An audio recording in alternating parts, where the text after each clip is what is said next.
Hi friends, வணக்கம். இன்றைக்கி நம்ம வெண் பொங்கல் எப்படி செய்யலான்னு பார்க்க போகிறோம். அதுக்கு தேவையான பொருட்களை ஃபஸ்ட்டு பார்த்துடலாம். நான் இந்த கப்புக்கு 1 கப் அளவுக்கு பச்சரிசி எடுத்து வச்சுருக்கேன். குக்கரில் தான் பண்ண போகிறேன், அதனால் 1 கப் அளவுக்கு பச்சரிசி. அதுக்கப்புறம் அதில் ஒரு 1/2 கப் அளவுக்கு சிறுபருப்பு எடுத்து வச்சுருக்கேன், பாசிப்பருப்பு. இப்போ இதை நம்ம களைஞ்சிட்டு, இப்போ 1 டம்ளர் அரிசினா 3 டம்ளர் தண்ணி எப்போவுமே வைப்போம். அதுக்கு கூட 1 டம்ளர் தண்ணி வைக்கணும். 4 டம்ளர் அளவுக்கு தண்ணி வச்சு கொஞ்சம் கொலகொலப்பாக வேக வச்சு எடுத்து வச்சுக்கணும். இப்போ 4 டம்ளர் தண்ணி வைக்கிறோன்னா ஒரு 5லேருந்து 6 விசில் வரைக்கும் விட்டோன்னா நல்லா கொலகொலன்னு வந்துடும் பொங்கல். அதனால் அதுக்கேற்ற மாதிரி நீங்கள் விசில் வச்சு உங்கள் குக்கருக்கு ஏற்ற மாதிரி எடுத்துக்கோங்க. இப்போ இதை களைஞ்சி நம்ம இதில் தேவையான இதை களைஞ்சி நம்ம முதல்ல இதை வேக வச்சு தனியாக எடுத்து வச்சுக்கிடணும்.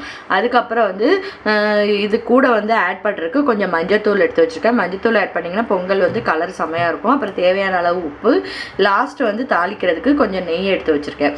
அதுக்கப்புறம் பார்த்தீங்கன்னா இந்த அரிசியோடு சேர்த்து வேக போடுறதுக்கு ஒரு சின்ன துண்டு இஞ்சியை தோல் எடுத்துகிட்டு இது மாதிரி நச்சு எடுத்து வச்சுருக்கேன்.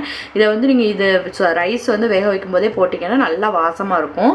அதுக்கப்புறம் தாளிக்கிறதுக்கு கருவேப்பிலை, இது மிளகு, ஜீரகம் 2 எடுத்து வச்சுருக்கேன். மிளகு ஒரு டேபிள் ஸ்பூன், மிளகு 1 டேபிள் ஸ்பூன், ஜீரகமும் 1 டேபிள் ஸ்பூன் எடுத்து வச்சுருக்கேன். இதை ரெண்டையும் சும்மா மிக்சியில் கொரகரப்பாக ஓட்டி எடுத்துக்கணும். இல்லாட்டா நீங்கள் அம்மியில் வச்சு லைட்டாக நுணுக்கி எடுத்து வச்சுக்கோங்க. ரொம்ப பொடியாக அரைக்க வேண்டாம், சும்மா ஒரு கொரகரப்பாக அரைச்சி எடுத்து வச்சுக்கணும்.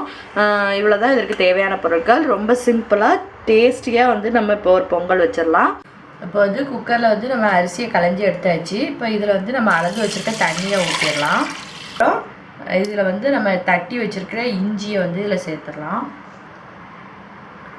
கொஞ்சம் மஞ்சத்தூள் ஆட் பண்ணிக்கோங்க. இதில் நம்ம பொங்கலுக்கு தேவையான அளவு உப்பை இப்போவே ஆட் பண்ணிடலாம். இப்போ இதெல்லாம் சேர்த்துட்டு ஒரு ஸ்பூன் அளவுக்கு நெய் இதில் ஆட் பண்ணிடுங்க. இதை ஆட் பண்ணிங்கன்னா உங்களுக்கு நல்லா சூப்பராக இருக்கும் பொங்கல் டேஸ்ட்டு. இது எல்லாத்தையும் கலந்து குக்கரை மூடி வச்சிடலாம். இது ஒரு 4-5 சவுண்டு வரட்டும், பார்க்கலாம். இப்போ பார்த்திங்கன்னா நம்ம ஒரு டேபிள் ஸ்பூன் அளவுக்கு நெய் விட்டுருக்கோம். அது கொஞ்சம் சூடானதும் நம்ம மிக்சியில் திரித்து வச்சுருக்க ஜீரகம், மிளகு அந்த இதை இதில் ஆட் பண்ணிடுவோம்.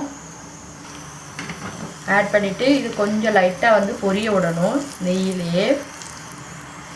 இது கொஞ்சம் நல்லா பொரிஞ்சு ஒரு வாசனை வரும். வாசனை வந்ததுக்கப்புறமா நம்ம கருவேப்பிலையை சேர்த்துட்டு ஸ்டவ் ஆஃப் பண்ணிடலாம். கருவேப்பிலையை ஆட் பண்ணிவிட்டு ஸ்டவ் ஆஃப் பண்ணிடலாம். நீங்கள் உங்களுக்கு வேணும்னா முந்திரி பருப்பு கூட இதில் சேர்த்துக்கலாம்.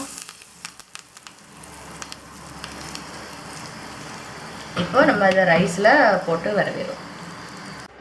இப்போ பார்த்திங்கன்னா பொங்கல் நல்லா குழஞ்சி சூப்பராக ரெடி ஆகிடுச்சு. இப்போ இதை கொஞ்சம் மிக்ஸ் பண்ணி விட்டுட்டு இப்போ நம்ம தாளித்து எடுத்து வச்சுருக்கிற ஜீரகத்தையும் மிளகையும் இதில் ஆட் பண்ணிடலாம். இந்த மாதிரி நீங்கள் செஞ்சு பாருங்கள், உங்களுக்கு நல்ல சூப்பராக வாசனையாக இருக்கும் பொங்கல். அது மாதிரி மிளகையும் பசங்க எடுத்து போட மாட்டாங்க, உடம்புக்கும் ரொம்ப சத்தாக இருக்கும். யாரெல்லாம் உங்கள் வீட்டில் இந்த மாதிரி மிளகு ஜீரகத்தை திரிச்சு போடுவீங்களோ அவங்க எனக்கு கமெண்ட் பாக்ஸில் ஒரு கமெண்ட் பண்ணுங்கள் பார்க்க. இப்போது நல்லா சூப்பராக நல்லா டேஸ்டியான பொங்கல் ரெடி ஆகிடுச்சு. இது சாம்பார், சட்னி அதோடு சேர்த்து சாப்பிட்டீங்கன்னா நல்லா டேஸ்டியாக இருக்கும். பொங்கல் ரொம்ப கொலகொலப்பாக இருக்கிற மாதிரி உங்களுக்கு தெரியும். ஆனால் இது ஒரு 5 நிமிஷம் 10 நிமிஷம் ஆடுறதுக்குள்ளே நல்லா இறுகிரும். உங்களுக்கு சாப்பிட்ற பதத்துக்கு நல்லா டேஸ்டியாக இருக்கும். நீங்களும் இது மாதிரி உங்கள் வீட்டில் ட்ரை பண்ணி பாருங்கள். உங்களுக்கு பிடிச்சிருந்துச்சுன்னா லைக், கமெண்ட், ஷேர், சப்ஸ்கிரைப் பண்ணுங்கள். தேங்க்யூ.